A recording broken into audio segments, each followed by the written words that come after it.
Hai minasang, genki desu ka?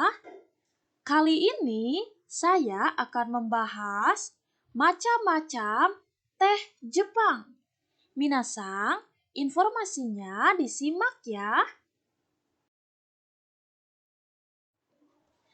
Minasang, teh diperkenalkan ke Jepang dari Cina lebih dari 1300 tahun yang lalu.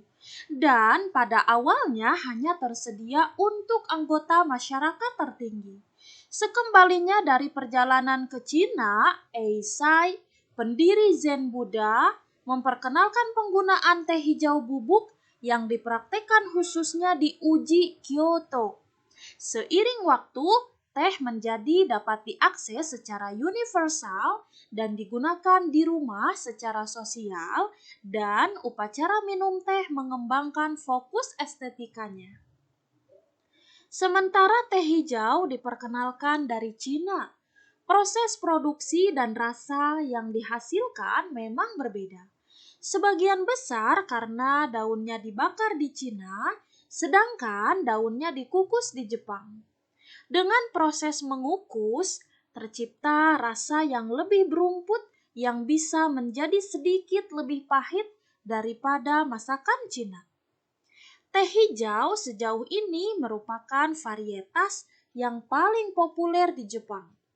Meskipun teh hitam semakin populer, beberapa minuman non-teh juga sangat populer, termasuk penggunaan jelai dan rumput laut. Sementara beberapa teh memiliki bahan tambahan seperti nasi merah panggang. Minasang, disimak ya. Berikut kita akan mengetahui macam-macam teh di Jepang. Yang pertama adalah ryokucha, artinya teh hijau. Yang kedua adalah matcha.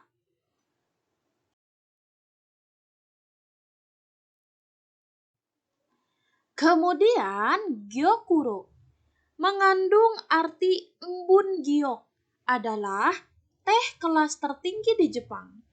Hanya menggunakan daun pertama yang dipasangkan dengan pengolahan yang halus. Ini ringan, berbunga-bunga dan beraroma, dengan sedikit rasa manis dari tingkat teanin yang lebih tinggi yang disebabkan oleh menempatkan tanaman di tempat teduh setidaknya selama 20 hari sebelum panen.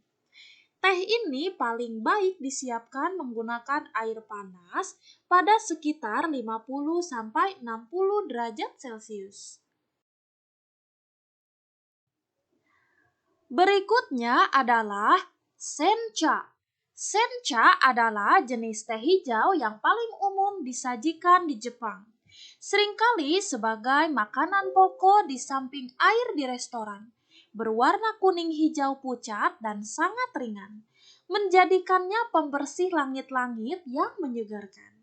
Sencha menggunakan air dengan daun teh hijau dan hadir dalam beberapa varietas musiman. Shincha adalah nama untuk daun pertama tahun ini yang dianggap paling enak. Hachiju Hachiya Sencha adalah sencha yang dipanen setelah 88 hari setelah awal musim semi. Suhu air juga dapat mempengaruhi rasa teh. Dengan suhu yang lebih tinggi menciptakan rasa yang lebih astringen. Sementara sekitar 65-75 derajat Celcius dianggap sebagai suhu optimal untuk rasa yang lebih lembut. Jenis teh berikutnya adalah hojicha. Jenis teh yang berasal dari Kyoto hanya sekitar 1 abad yang lalu. Hojicha adalah teh panggang yang menggunakan bancha atau kukicha, yaitu mirip dengan banca, tetapi juga menggunakan ranting dan tangkai. Pemanggangan menghasilkan warna kemerahan dengan rasa yang menyegarkan dan dipanggang dengan sedikit rasa pahit dengan berbagai tingkat panas yang digunakan tergantung pada merek dan wilayah. Sekitar 80 derajat Celcius dianggap sebagai suhu ideal untuk menyiapkan hojicha. Selanjutnya, bancha. Bancha yang berarti teh biasa adalah bentuk sencha tingkat rendah yang berasal dari tanaman selanjutnya menggunakan daun atau batang yang lebih besar yang biasanya dibuang, menciptakan rasa yang lebih kuat yang menjadikannya pilihan populer untuk disajikan bersama makanan. Jenis berikutnya adalah genmaicha. Genmaicha menggabungkan sencha dengan beras merah dan memiliki rasa yang khas dan pedas. Nasi dipanggang dan ditumbuk dengan pati memberi teh rasa yang lebih manis dan lebih penuh. Karena penambahan beras membuat produksi ini lebih murah. Dulunya dikenal sebagai teh rakyat, tetapi sekarang dinikmati oleh semua orang, terutama di bulan-bulan yang lebih dingin. Suhu ideal untuk menyeduh genmaicha adalah sekitar 80 sampai 85 derajat Celcius. Minasang, berikutnya adalah wakocha atau teh hitam Jepang. Teh hitam hanya diproduksi secara signifikan di Jepang sejak abad ke-19, dengan sebagian besar diekspor ke luar Jepang. Meskipun daun yang sama dapat digunakan untuk keduanya, tahap pemetikan dan pemrosesan menghasilkan produk akhir yang berbeda. Untuk teh hitam, daunnya dipotong dan dibiarkan layu sebelum dikeringkan dan dioksidasi, yang mengubah komposisi kimia dan rasa yang dihasilkan. Sebaliknya, oksidasi dicegah menggunakan pengukusan atau penggorengan untuk teh hijau, menciptakan rasa yang lebih ringan. Tanaman teh yang dibudidayakan untuk teh hijau sedikit berbeda dari yang digunakan untuk teh hitam. Dan penggunaannya yang tidak biasa untuk teh hitam membuat wakocha memiliki rasa yang unik dan ringan. Suhu penyeduhan yang ideal dari wakocha adalah sekitar 90 derajat Celcius. Sementara teh hijau sejauh ini merupakan pilihan paling populer. Ada banyak teh lain untuk dinikmati di Jepang, yaitu mugicha. Dibuat menggunakan jelai panggang daripada daun teh. Mugicha adalah pilihan bebas kafein untuk pencinta teh. Sangat populer di musim panas dan diyakini memiliki manfaat memulihkan dan menghidrasi. Jadi, kamu akan sering melihatnya disajikan dingin di restoran dan mengisi mesin penjual otomatis. Yang kedua adalah kombucha, yaitu minuman yang dikenal sebagai kombucha telah menjadi terkenal dalam beberapa tahun terakhir, yang dikenal secara global sebagai minuman kesehatan yang terkait dengan detoksifikasi.